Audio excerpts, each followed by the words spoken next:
Hi guys, welcome back to my channel. Welcome to my channel if you're new. Today we are going to be reviewing the final series, that's series 6 of Peaky Blinders. Now I have absolutely no problems in stating that I think Peaky Blinders might be the best British TV show ever made. In terms of the acting, I think Cillian Murphy is the British equivalent of Bryan Cranston as Walter White. The writing is always supreme, I think the cinematography is always exquisite.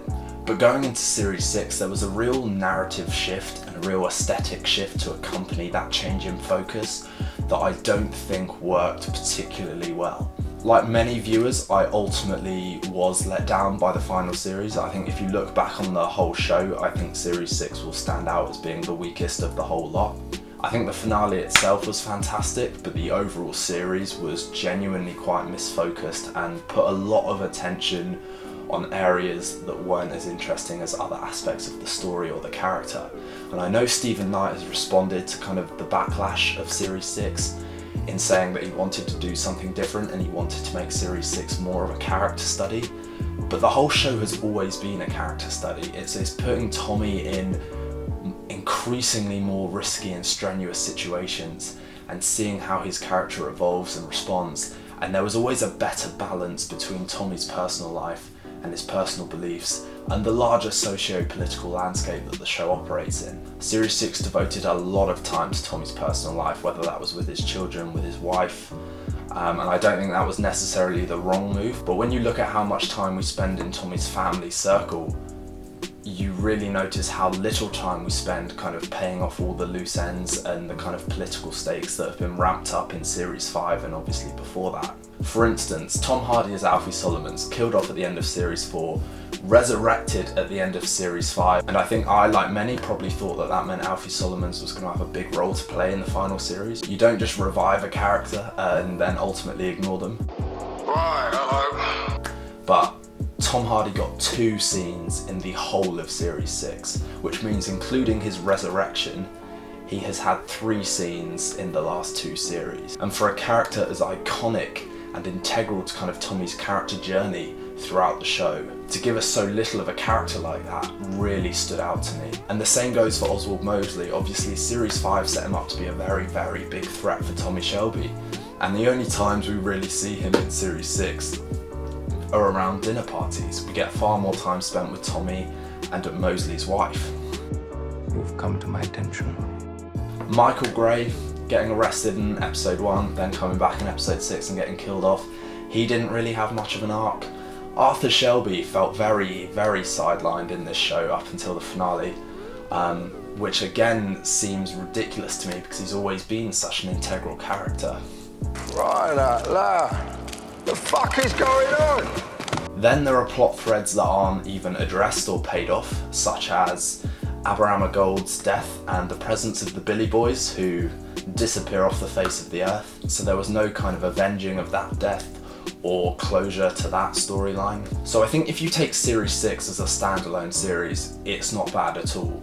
But when you look back at everything that's been set up and the journey we've been on up until this point, series 6 feels like a real sense of misdirection. You know, we commit so heavily to one aspect of Tommy Shelby's life and everything else seems to orbit around that. Which brings me on to the other change in the show, which is the stylistic change. I'm not sure if anyone else noticed it, but the cinematic style of the show has shifted dramatically in series 6. We're now doing a lot of wide angle shots, a lot of slower, longer takes, a lot of handheld, shaky cam stuff. And I think that was really beneficial in selling the disorientation of Tommy Shelby, his gradual fracturing, and helped to mirror his mental state quite well. But the problem with the visual style of series 6, I thought, is that you spend so little time with a character in close-up, starkly contrast the rest of the show, and with actors who sell these expressions and these performances without the need of dialogue, to kind of pull away from them and shoot them in more kind of mid-shots, long shots, it kind of ultimately pulls you out of the emotional investment in certain scenes. Take that scene with Alfie and Tommy in the bar in the finale. Alfie Solomons' second and last appearance in the whole series, and I don't think we get a close-up of Alfie Solomons. You know, Tom Hardy is often out of focus or in the background of the shot, so you really don't get to engage with his performance and see what he's doing. Or the scene in the finale where Tommy tells Arthur that he's dying. and we have this kind of longer fleshed out scene, and I thought it was brilliant, very well written, well performed, but we continuously see that scene from a longer kind of more distance perspective. And that is infuriating when you've got actors as good as Paul Anderson and Cillian Murphy. You want to see their expressions, you want to see their performance, and you don't because of where the camera's put. And I felt that a lot going through this series. Don't get me wrong, it really worked in certain aspects and in certain scenes, but as the overarching style for the whole series, I think it did more harm than good. But the positives, I loved the finale. I loved how they kind of gave us that rug pull and didn't just go for the classic hero gets diagnosed with terminal illness and must wrap up all his kind of loose ends before he dies, that kind of fitting ending. And I think we probably all expected Tommy to die, so to have him kind of come back more vitalised and with more energy than ever before, I think that bodes really well, not only for the future but also for the end of the series. It was really good to see him go out on a character high, as someone who's been more often than not on the back foot in the last series or two. The music in the show has never been less than fantastic, and that goes for this series as well. A lot of the musical cues always hit the right spot, channel the right emotion, and really sell the atmosphere and the vibe of Peaky Blinders. This series was all about being a bit slower, a bit more melancholy, and the musical choices really accompanied that. And the production design is always exquisite, you know, everything looks beautiful.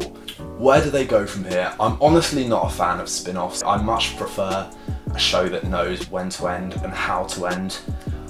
So the idea that Peaky Blinders is going to kind of revolutionise and kind of reappear in different mediums and formats, I'm intrigued by it, don't get me wrong, but I don't think it's necessary.